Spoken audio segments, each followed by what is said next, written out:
1 მარტიდან აჭარის რადიოს მენეჯერის თანამდებობა კვლავ ვაკანტური ხდება.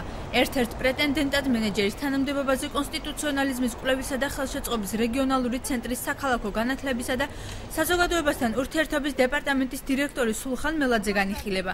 კანდიდატი აცხადებს, რომ შემოთავაზება ჰქონდა და ამ ეტაპზე კონსულტაციები მიმდინარეობს.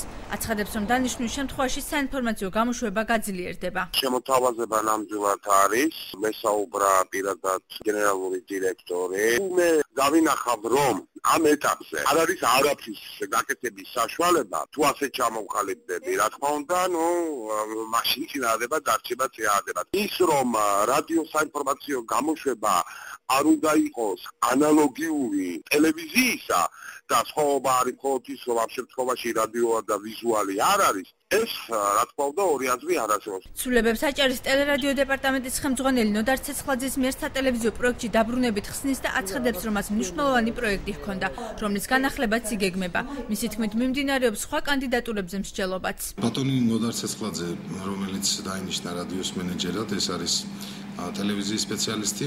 წლების განმავლობაში მას ჰქონდა სატელევიზიო პროექტი სოფლის მეურნეობის შესახებ, რომელიც იყო ფაქტობრივად ერთადერთი სატელევიზიო პროექტი, რომელთანაც სპონსორი მივიდა, ასე რომ მოსახლეობის მხრიდან ძალიან დიდი აქტუალობაა, რომ ეს პროექტი აღდგეს.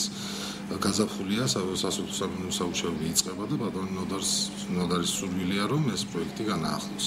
ახალი მენეჯერის თანამდებობაზე მიმდინარეობს კონსულტაციები რამდენიმე პიროვნებასთან. რადიოს მენეჯერის თანამდებობაზე მენეჯერი რამდენიმე დღის წინ დაინიშნა. ნოდარ ცეცხლაძე რადიოს მენეჯერად კონკურსის ჩატარებამდე უნდა დარჩენილიყო. ახალმა ხელმძღვანელმა რადიოს განვითარებისთვის რამდენიმე მნიშვნელოვანი საკითხიც გამოჰყო. მე არ ვაპირებ კონკურსში მონაწილეობის მიღებას.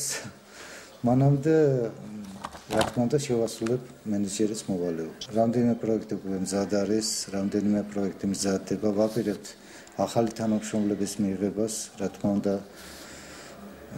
ჯერ ავიყვანთ სტაჟირების პრინციპით რამდენიმეს შევარჩევთ. ასე თუ ისე ვაპირებთ, რომ აჭარის რადიო ისევ გაძლიერდეს. რადიოს მენეჯერის თანამდებობაზე ახალი კანდიდატურა სავარაუდოდ 1 მარტისთვის გახდება ცნობილი, მანამდე კი თანამდებობას ახალდანიშნული ნოდარ ცეცხლაძე ინარჩუნებს.